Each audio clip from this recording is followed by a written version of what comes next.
Bonjour chers auditeurs. Aujourd'hui, j'ai décidé de vous parler du retour à la Terre. En effet, depuis la crise du Covid, le phénomène s'accélère. C'est ce qu'on appelle l'exode urbain. De plus en plus de Français, et en particulier les jeunes actifs, quittent les grandes villes pour s'installer à la campagne. Mais s'agit-il d'un simple effet de mode ou d'un véritable mouvement de fond? La pandémie a été pour la plupart d'entre nous un électrochoc, entre le confinement dans des appartements exigus, le télétravail, le besoin d'espace. Nombreux sont ceux qui ont fait leur valise. J'ai consulté pour vous une étude de l'INSEE qui montre qu'entre 2020 et 2023, Paris a perdu plus de 120 000 habitants au profit des villes moyennes et zones rurales. L'Institut France Stratégie le souligne, la pandémie de Covid aurait fait naître chez les citadins, notamment dans les métropoles, des aspirations à un cadre de vie plus vert et moins dense, qui se seraient traduites par un flux de déménagement vers des villes plus petites ou des zones rurales. Ce mouvement est d'ailleurs visible sur les prix de l'immobilier. Ces prix explosent dans les villes, prisées par les Parisiens. On peut penser à Vannes, Angers, La Rochelle ou encore Annecy. À Vannes, par exemple, le prix moyen du mètre carré dépasserait aujourd'hui les 5 000 euros, ce qui est à peu près l'équivalent de la ville de Boulogne-Billancourt. Alors pourquoi, me direz-vous, la ville ne fait plus rêver? Eh bien parce que, pour les jeunes générations, elle incarne aujourd'hui l'insécurité, la pollution, la précarité, la promiscuité. Tout, que ce soit le stress quotidien, le coût d'une vie élevée, la déconnexion avec la nature, on finit par nous lasser. À l'inverse, la campagne apparaît comme un refuge, un lieu où on peut trouver du sens. On trouve une alimentation plus saine grâce à des circuits courts, une vie communautaire qui peut parfois être plus forte dans certaines zones, plus de liberté, plus d'espace. Bref, une meilleure qualité de vie et la possibilité d'éduquer ses enfants dans un cadre sain.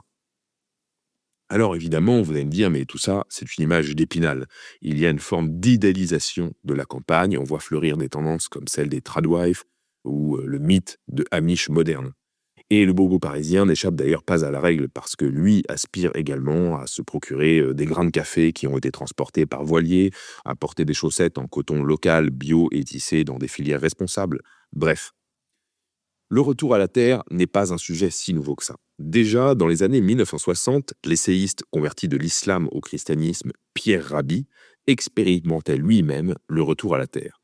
Et autour de lui, de nombreuses initiatives, souvent classées plutôt à gauche, se sont lancées pour expérimenter un projet politique qui passe par des changements de vie à l'échelle personnelle. Le journaliste et essayiste américain chrétien orthodoxe Rod Dreher, dans son célèbre essai intitulé Le Paris bénédictin, invitait les chrétiens à imiter saint Benoît en fuyant l'agitation urbaine pour puiser des forces nouvelles dans l'intériorité, la sobriété heureuse et une vie dans laquelle la quête de sens retrouve une place majeure.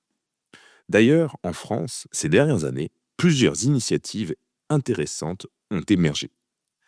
D'abord, l'éco-hameau de la Bénisson-Dieu, fondé par François Nollet et Gauthier Besse, où plusieurs familles vivent autour d'un projet commun qui allie à la fois le chant liturgique grégorien, la création d'une école, des potagers partagés, de l'entraide, des veillées communautaires. On peut parler aussi également de l'école hameau Notre-Dame-des-Pauvres en Périgord, qui est une alternative éducative où des enfants vivent à côté des adultes et apprennent ensemble avec une pédagogie inspirée du scoutisme. Enfin, on peut voir avec le phénomène des écoles hors contrat une densification de l'installation des familles. Je pense par exemple à la ville de Sées dans l'Orne en Normandie ou à la Place Heulière près de Nantes. Chaque année, des dizaines de familles en quête d'un cadre de vie plus cohérent avec leurs valeurs viennent s'installer dans ces régions. Alors, retour à la Terre. Utopie? Pas si sûr. Certes, évidemment, le retour à la Terre est aujourd'hui idéalisé, et il ne suffit pas de planter un potager pour échapper à tous les défis de la modernité, mais ce mouvement soulève une question plus essentielle. Est-ce qu'on peut reconstruire une société saine sans bâtir un lien plus fort avec nos racines, avec la nature, dans un cadre de vie plus sain? Dans ce monde en crise dans lequel nous vivons, l'exode urbain n'est donc pas un simple phénomène de tendance du prix de l'immobilier, il relève selon moi d'une quête de sens, d'une volonté de retrouver une vie plus authentique.